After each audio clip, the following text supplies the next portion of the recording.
The process is a way of tapping into social intuition. So skip ahead if you're catching the recording or whatever. Actually, we're probably going to get started pretty much right away. I mean, as people join, that's what happens. I'll give a little backdrop. Yogi Chris, so I've lived with AZD for 4 years, a little over 4 years.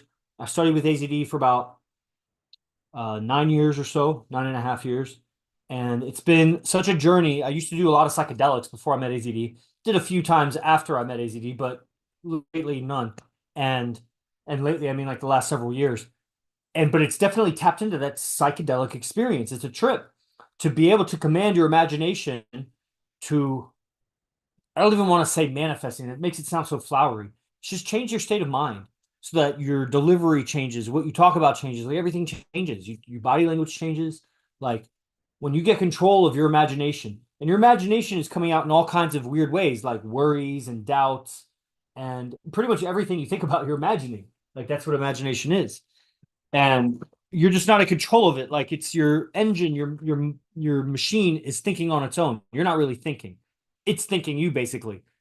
And AZD has techniques that he has shared that take control of your imagination. And man, I'm telling you, it's just like a physical warm up. Like when you start warming up your body to do some exercise or something, you don't automatically feel warmed up just when you start. Like that's what the point of the warm up is. It takes like 5 minutes, 10 minutes, like, but at some point you'll hit this tipping point where you feel warmed up. Like your body just it takes on a new level of awareness. It wakes up a little bit more.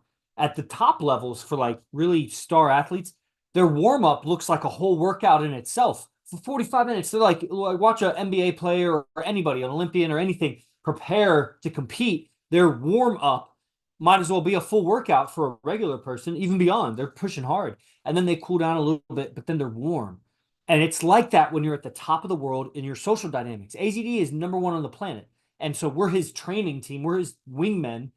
We got to come up with him also. We can't just stay at the same level. So we got to improve.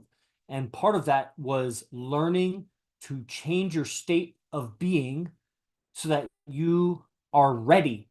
That so much of his game is readiness. You got to be ready to respond. Some people may call it like witty or whatever. Witty is like you respond in a certain way sharply because you have it worked out, or you could be witty without being present. You could be witty without necessarily even being ready. It's a big overlap. So wittiness comes with readiness, but it's really readiness that we want. Readiness, witty, right, is not always the response that you want in social dynamics. But readiness, and readiness doesn't mean jumpy either, like ready to jump the gun, like you're trigger happy or whatever. That's also a kind of readiness, but that's not what I'm talking about. It's a presence and it's a willingness to communicate. It's an ability to communicate. Sometimes we get emotional in a situation where we're not really able to voice what's going on and a lot of times in social dynamics, it's not the right time to voice what's going on in us. That's where real self-mastery is needed because there are proper or respectful or whatever responses for the situation that may not be literally what you're experiencing inside. For an example, you may get offended in a situation, but you're around the girl and all of her friends, and it's not the time to point out that you're offended. First of all, you shouldn't be getting offended, but if something happens subconsciously, you're not in control, you get offended by something, there's a way to navigate that situation which is honest with yourself, but is not so literally honest that you're voicing, I got offended by you saying that, because that's not the proper thing to do in social dynamics. So your ability to be aware of what's going on inside and your ability to know the context of what's going on outside, that's a social intuition in my personal definition. I mean, you could take it to the fucking dictionary or whatever. Ask somebody else, they'll give you a different definition. But to know the lay of the land and how to navigate you men, women, old, young, rich, poor, my tribe, not my tribe, the girl I'm going for, the girl I'm not going for, my girlfriend versus some other girl versus somebody I don't even like the whole lay of the land, the social dynamics of the venue or the area you're in. Okay, that's one. Now you also need awareness of what's going on inside, the inner landscape. What are you feeling? Not in an emotionally reactive way, but in a sense that you have feelings going on inside of you, and you must be aware of them, or they're controlling you. Doesn't mean you have to voice them, but you got to be aware Otherwise, you're going to be speaking out of your emotions, because that's what happens. You get angry, you sound angry. You feel sad, you sound sad. You feel bored, you sound bored. Like the sound is just now, if you have some self-control and awareness, then you can manipulate your sound, and maybe the untrained ear won't hear it. And that's kind of what you need if you're going to navigate situations that you don't feel 100%, but you gotta be on top of your game. At the highest levels game, you even find a way to voice how you're feeling literally, but you say it in such a poetic way. It's literal, but it's poetic. What do I mean by that? It might be cloaked in metaphors or imagery, but to anyone with the ears to hear that's actually listening to what you say, they'll be able to discern and decipher what it is you're saying, which is I feel sad, or I feel angry, or feel upset, or whatever. It could be something as simple as I've grown so much today. I've handled obstacle after obstacle and come out on top, et cetera, et cetera. Okay.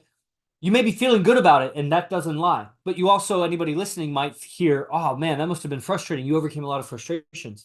He might not be frustrated in that moment, but you can empathize that the person probably went through a bunch of frustration. So the ability to navigate the social ocean, the winds may be blowing in all kinds of directions, but you got to go that way. That's the girl you want to go for. Part of going for that girl may be not directly going for that girl. That may put her off. She may be surrounded, again, like guys and girlfriends or whatever. It might not be the situation to go right for her, but warming up the whole area so that the guys and girls in the area, they respect you, they like you. It's not about trying to win them over, because some people may not like you. It's about developing your standards and your conduct so that you have high value conduct, so that you naturally are expressing leader of men, pre-selection, and all these things. Otherwise, you're just faking it. And you can fake it till you make it, but ultimately, so that you make it, you're faking it so that you feel the responses from the environment. And you're like, oh, this is way better than, me just being myself. When I was just myself, I wouldn't get positive responses. So you learn some new ways of conducting yourself that get better responses. And then most sane individuals, when you present them with a better way of being and they perceive that it's better to be this way, they will change themselves. They'll voluntarily change themselves. You don't have to try to change people. They just, maybe there's some convincing, or maybe there's a presentation of the information, if you don't like the word convincing, but there is some way that we display a better way of being, and then the person will change themselves. Now, they may have obstacles. A lot of those are going to be wrong ideas. Guys will have wrong ideas about what's being said or did, and that will prevent them from changing, because then they'll start judging it as lower value. For example, somebody may find it detestable that the teacher would curse them out. I can't hear what the teacher is saying anymore because the teacher should never curse me out. Well, you've probably never excelled at anything ever underneath a teacher, and you definitely not at the highest levels. And the highest levels would probably be in the spiritual practices, where a person is a spiritual teacher. It might also be in the assassin practices, because to be an assassin training under a mentor, I mean, the mentor is essentially giving you secrets that, you can get around defenses, you can get by people, you can get to, you're very, very, very dangerous to be trained as an assassin. And similar with spiritual truths, because when you have spiritual truths, for example, if you ever bring God into the conversation when it comes to correcting your woman, it's a very potent argument. You start really imbuing what you're saying with some power when you start invoking God. Now, if you do that unrighteously, like you're a hypocrite, and you say you shouldn't be so lustful, or you shouldn't lie because of God sees all your thoughts. And then sometime later, that day, the next day, next week, next month, whatever, you don't say something out of fear. And then you're like, well, I was just afraid of the consequences or whatever. And it's like, well, a man of God wouldn't do that. It gets thrown in your face. It'll hurt you a lot more. If you start claiming righteousness, but you're not acting righteous, but you use righteousness to correct a girl, that's going to bite you in the ass really hard. And that's an example of whatever that was an example of, using God to influence the situation. Now, when you use spirituality, when you start to understand true spiritual truths, your influence becomes much more potent. You have more certainty in your voice and conviction. And, a pastor, I mean, that's arguably one of the most compelling speakers on earth. It's going to be like a pastor, preacher, something like that. The person that stands on stage and to a congregation of people talks about God. The other one might be a pimp or a politician. Politicians got to sway a lot of people. pimp doesn't sway a lot of people, but man, does he get a woman to do something that you or I would probably never get a woman to do. Maybe because we don't have that level of ethics. But at the same time, even if somebody, let's say somebody was just going to pay $5 million to convince a woman to sell her pussy, and she wasn't actually going to sell her pussy. The $5 million was just going to be if you convince her. You got to convince her so that she starts walking the streets selling her pussy. And then it turns out it's a game show and they're like, just kidding. You give the woman $1 million so she never sells her pussy and you make $4 million. Like if somebody tried to pay you a bunch of money to actually go out and convince a woman to slut herself, sell it, good luck. You probably don't have the ability to do that, to make it happen. And you can't tell her, if you do this, I'll give you $1 million. Like you actually have to talk her into it somehow. And then you would see the persuasive ability of a pimp, a legit pimp, not one that just backhands her and pumps her with meth. And, you know, that's not what I'm talking about. There are pimps who just talk them into it. And yeah, they entice them, I'll buy you this or that or whatever. But somehow it works. I mean, the pimp's pimping, so he must be making more money than he's spending if he's succeeding at it in whatever level of success you consider that success. So the politician obviously sways people in 1,000 different ways. And the truth is easy to sway people. That's why certain politicians don't really have to try very hard. And the people get behind them because they're businessmen. They've succeeded. They sway people with their character. They don't have to use a bunch of fancy words. And then there'll be the politicians that are using all kinds of word wizardry to convince people. You need to be tapped in to a level of survival instinct that triggers in you a truth and honesty that a wild animal would have. Like you can't fool a dangerous pit bull into you're a safe person. Like you actually have to conduct yourself around the pit bull like you're not a threat. You can't just say that you're not a threat, but be acting with body language and everything that you are a threat. So people get hypnotized. Hold on, tech, write this down.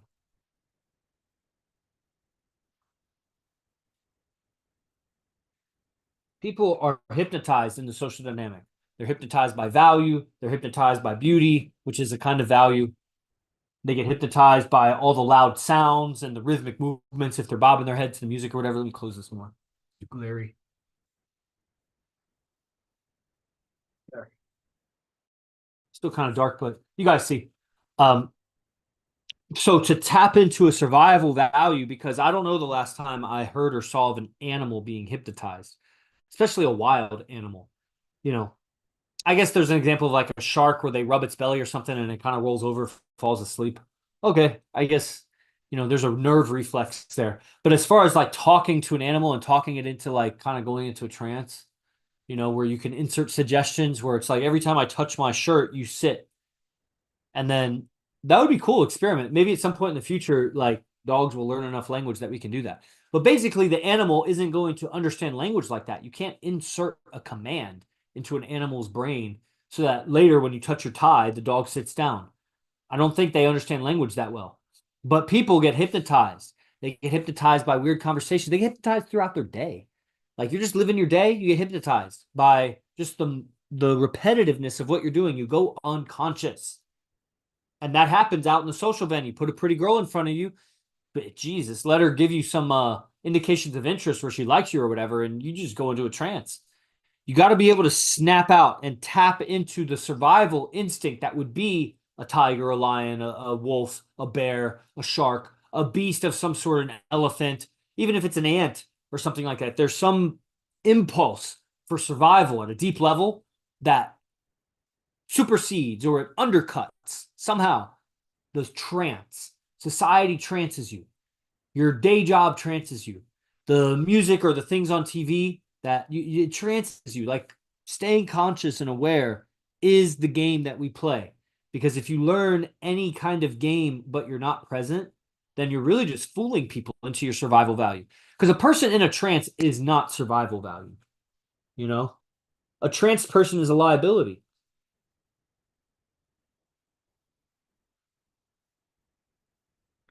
Because in a trance, a person is responding unconsciously to things. And if they're responding unconsciously, then how can you really trust how that person's going to conduct themselves? You know what I mean? If the person is under a trance where every time you touch your tie, they take off their coat, then how can you trust that person? They're around me, I touch my tie, they take off their coat, you don't know why. That's a Manchurian candidate in the workings, where you could just make an assassin or make someone that's going to do something stupid and blow themselves up or something. That's not as extreme as people are, but that is the same mechanism that's taking place in people. They're in a trance. You can't trust a person in a trance. You only can trust a person who is present. And even then, are you going to now you can trust anybody you want to trust because you're so strong and nobody can hurt you. And so there's no reason to be distrustful of people because you're invincible to them. Okay. But I'm talking on a social dynamics level. If a person is hypnotized, you can't trust how they're going to conduct themselves socially. They'll do weird shit. A person who's present may do a weird thing, but then immediately be present that they did a weird thing because they'll be present with it. At the very least, they'll notice because they're present that someone else got weirded out about it. And social dynamics, you don't want to offend people. That's not part of the game. You win over the environment, which is all the people in it, by not offending people.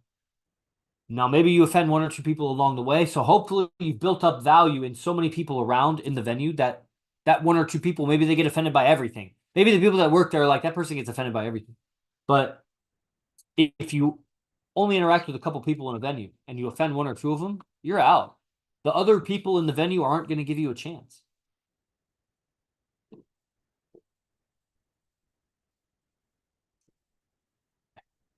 So you definitely don't want to lead off with offending people. And it shouldn't be your strategy to offend people unless a person's been unjust and, violated you or your group or something. And even then you may not want to.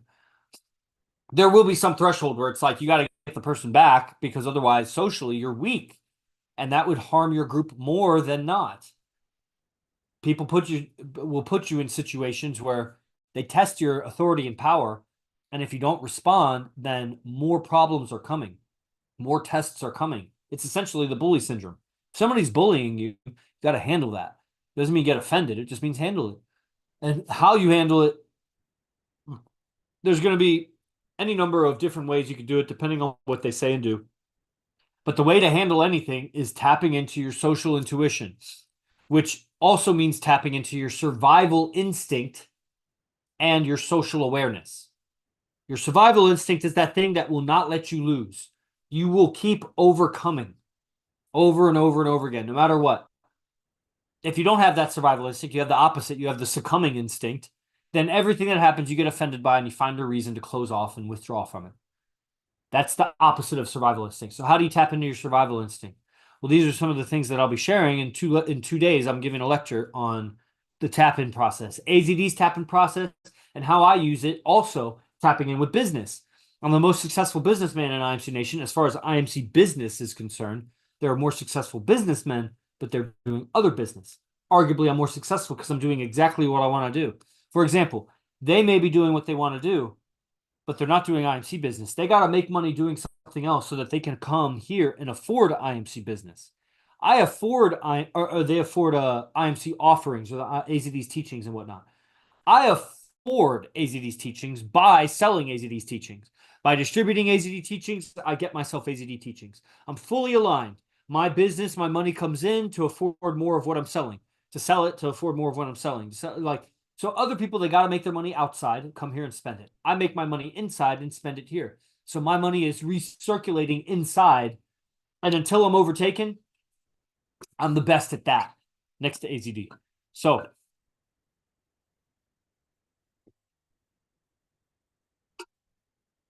it's not because nobody else is trying. A bunch of people are trying. They may even one day overtake me. Who knows? But for years and years now, I've been number one. And there's reasons for that. And that has to do with a mindset about approaching how you approach your business. Why have I been able to pull in $2.5 million for AZD in 5 years? How's that possible? When the next highest guy is like tens of thousands, maybe. I'm just like orders of magnitude ahead. I've been at it longer. Not that much longer. Okay. By the time they've been in it, I had done much more.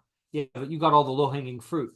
Yeah, but I didn't have me helping me along the way. They have me helping them, giving them systems, scripts, content, organizing shit, advice, doing a lot of the back-end stuff. All they have to do is sell. I have to sell and do the back-end stuff. So how do I handle all of that pressure? How do I process so many communications throughout the day where I'm hearing no, I'm getting dodged, I'm getting negative communications. What do I do? Like, the process is important for that.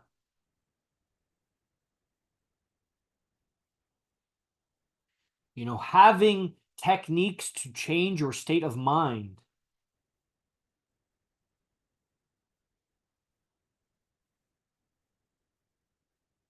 is essential if you're going to have some kind of occupation that you're persistent at and has you interacting with lots of people all the time. If you don't process your prior interactions, you carry those interactions into your next interactions. And you should never treat person B like person A or person C like person B or D or A. Like, you treat them just like they are, who they are. Even if they're doing something similar to another person you've interacted with, you don't treat two people the same at the highest levels. I mean, it gets by in a general sense. Like, you could treat women like that, you could treat men like that. But, you know, when it comes to actually having a relationship with someone, which is what business is, like, that's why I take it so personal when guys, when on my business communication lines, you know, they don't take it serious or they, you know, jerk off with it or whatever. You know, after long enough in the game and communicating with enough people, I know what sincere interest looks like. I'm interested in helping the guy that's interested. I'm not interested in helping the guy that is expressing disinterest. And, you know, if somebody's leading me on, then whatever. Like, you get all kinds of miscommunications. It's the same thing with girls. We go out almost every night. We get tons of miscommunications from girls. They're not polite. They're not nice. We might be going to strip clubs, but to be honest, they're usually more polite than regular girls because they're actually trying to get money out of you. So you go to a regular club, like, the girls there are ruder still. You know, at the end of the day, the stripper's probably ruder because, I mean, she's just got to be a shark in a way that other girls on the outside don't anyway. But how you accumulate those as the guy throughout the night, all kinds of miscommunications. It might even be your friend that miscommunicates with you.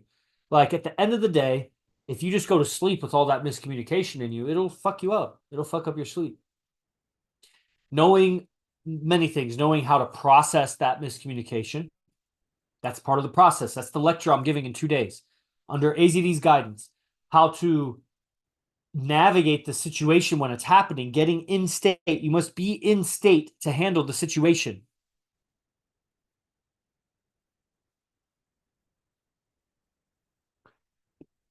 That's huge. You're going to make all kinds of mistakes in your communicating because that's like the software program. Like, you got to learn the right moves. And when you go against better opponents, your moves are kind of obsolete. Like, they already know that move, so they predict it better. So then you got to add on more refinements. That's just what happens as you get higher and higher level. You got to get more refined and sophisticated with your moves. But you got to be in the state of mind to execute those moves. It's not enough just to have social skills. You got to be in the right state. It's also not enough just to be in the right state. You got to have social skills. But the social skills rest on the state. You got to be in state and have the right state. I like you without saying it. Right on, right on, right on. I see. Yeah, in social dynamics. Yeah, you want the person to like you without having to say it. I don't know if that's what you're saying, but you got to be in state, inconquerable, invincible, unbreakable, to be able to roll with any punches, to not be caught off guard. That's like part of the readiness I was talking about earlier. To not be caught so surprised. I mean, things may surprise you for a moment, but, like, reclaim yourself because you're tapped in. Got to be tapped into your presence. That's a lot of what AZD teaches, is being in state. And now, after so long of him teaching that, he really is not teaching that very much. In the highest level, most advanced classes he teaches, he does a lot with state of mind shifting and how to change your state of mind, especially around very touchy subjects, deep subjects, relationships, mom and dad, money. Like, I'm not offering going so deep and rewiring your whole subconscious mind with this event, but I am offering actual techniques to change your state of mind, to be ready for business, to be ready to step out into the world and be of service, to handle people's communications and be able to process them after the fact so that they don't stick with you and you ruin your sleep and the next morning you're ruined because you didn't process what happened the night before. How to be in state for business, for going out. And going out, my reference comes from going out with AZD. It's not easy to go out with the number one player on earth. Like, he pushes us hard. We got to be in our state of mind. We got to be ready to communicate, sharp, attentive, aware. Like, it's a very thin ice. You can't be sluggish or sloppy when you go out with AZD. That's where some people might get offended, like he got hard on them or something. Like that's it's his life. Like he makes a living on killing it when we go out socially. You know, nobody's paying for his infield, but he proves it again and again to the guys that go out with him. Like 35 guys moved to Vegas just to go out with AZD. So he's always going out with different guys. He's got to prove it night after night after night. You might have an off night. He can't have an off night. You lose faith in the system, lose faith in the teacher. Like he hasn't had an off night since I've known him. And I've gone out with him for over 4 years. And lately it's been 6, 7 nights a week.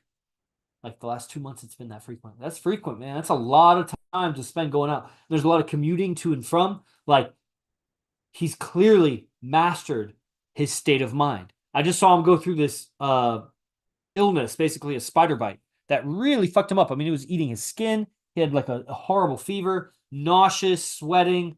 They had to give him a whole bunch of medicines and whatever.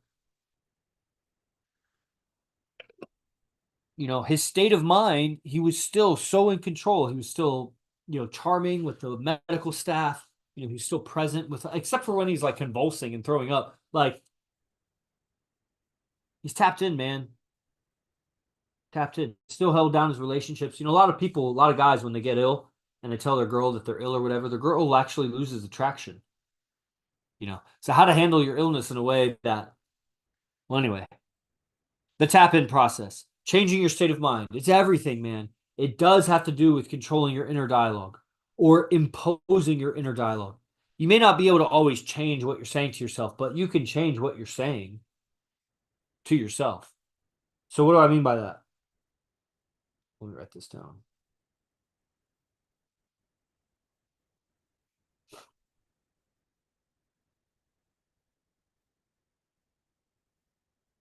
Okay, so you may not, let's say I'm saying to myself, oh, you're such a loser. You may not be able to change, oh, I'm such a loser, to, oh, I'm such a winner. Maybe you can. But sometimes, like, the internal dialogue is just, like, on its own. It's got its own strength. You got to put something else there. Like, I win. I win. You're not necessarily, you still hear the I'm such a loser or whatever statement, but you're imposing I win. You got to be able to impose what you want to say to yourself. You must be able to let go of what you're saying to yourself. You must be able to move your body despite whatever you're saying to yourself. You may be saying to yourself, I'm so tired or I'm so stiff or something, but your alarm just went off, man. It's time to get up. Get up slower if you have to. But being aware of what you're saying to yourself that's freezing your movement. You're paralyzed. You're not going for it because your internal dialogue is halting your movement. Got to get control of that sucker. And that's going to be through awareness. I'm talking to myself or not, like I'm feeling good or bad. Okay. You're experiencing some feelings in you. So what are you saying to yourself? It's going to be through having discipline where you're doing an action anyway. You've committed to it. So now you're committed to it. You're going to do it. And then the voice inside starts saying, no, I'm not going to do it.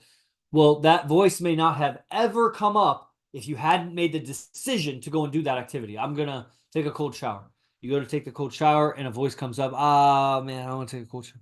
Like, or, it's not going to get, it's too warm. I don't know. You start talking to yourself. Well, if you didn't have a cold shower routine, it's like if a tree falls in the woods and no one's around to hear it. Does it make a sound? So if you have a voice in the head, but you're not doing anything to activate the voice, is it still talking to you? Maybe not.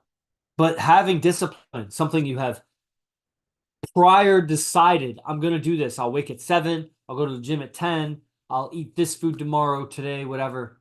I'll read this. Gives your mind an opportunity to object and resist it and observe that resistance. That's you observe that resistance. It's not you. It's a voice in your head controlling your body like puppet strings. And now left arm raises, and now right arm raises. It's literally a dialogue. To take a step, it's left foot, right foot, left foot, right foot. That's the dialogue. It's just so quiet and subtle that you don't notice you're dialoguing with yourself. But that's how your body moves. You're talking to yourself. So change your state of mind because your mood, like AZD says, your mood is like a room in a house.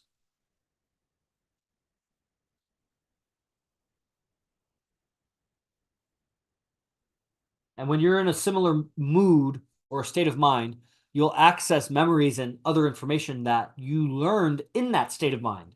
So if you're a particular kind of happy, you're like super happy. Later, when you're sad, you may forget what you learned when you were happy. But when you're happy again, you'll remember all these things that you learned when you were happy. Similar, like if you're depressed and you're watching something, later when you're not depressed, you don't even remember what that movie was about. But if you're ever depressed again, you may remember that movie and the details, because the internal state of mind is a frequency. And when you change frequencies, you no longer hear the lower frequencies. But if you go back to that frequency, that state of being, you'll remember a lot of things that resonate with that state of mind. Being able to change your state of mind, get in a higher vibrational state where you're more ready to communicate, more responsive, more present with what you're doing and what other people are doing. And what it really means, because when you tap your survival energy, you see aggressive body language when psychologically you may not see it. Somebody asks you, is that person being aggressive? You may not see it with your brain, your mind.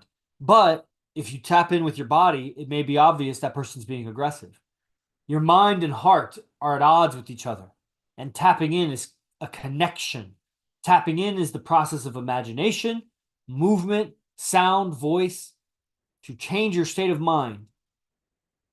And sometimes you'll need to be able to do it when you're out, because something out in the world will affect you. And you got to be a master of changing your state of mind. Otherwise, you're about to destroy your social experience. You got to change your state of mind if you get offended by something. Quick, fast, and in a hurry. Right? Okay, everybody. That's my spiel on the process. A lecture I'll be giving in 2 days' time on Tuesday, 48 hours from now. I'll be talking shortcut techniques about the process that tap you into your social intuition and your survival energy, your survival value. Also, AZD, I'll be questioning for about 20 minutes, getting his take on some things that will push my process further, as well as your own, of course, your process, how to process the data of your life, to process your night and your sleep, to process the interactions of your day, and to get yourself, change your state of mind and get yourself into a state of mind that's ready to socialize with the top on the planet, AZD. That's what I'll be teaching and showing. And I hope you guys sign up. It's $77. DM me if you're interested. It's in 2 days. You get the recording forever. And I'll see you on the next stream. Jay Guru Dev. Os. Praise the Lord. IMC Nation.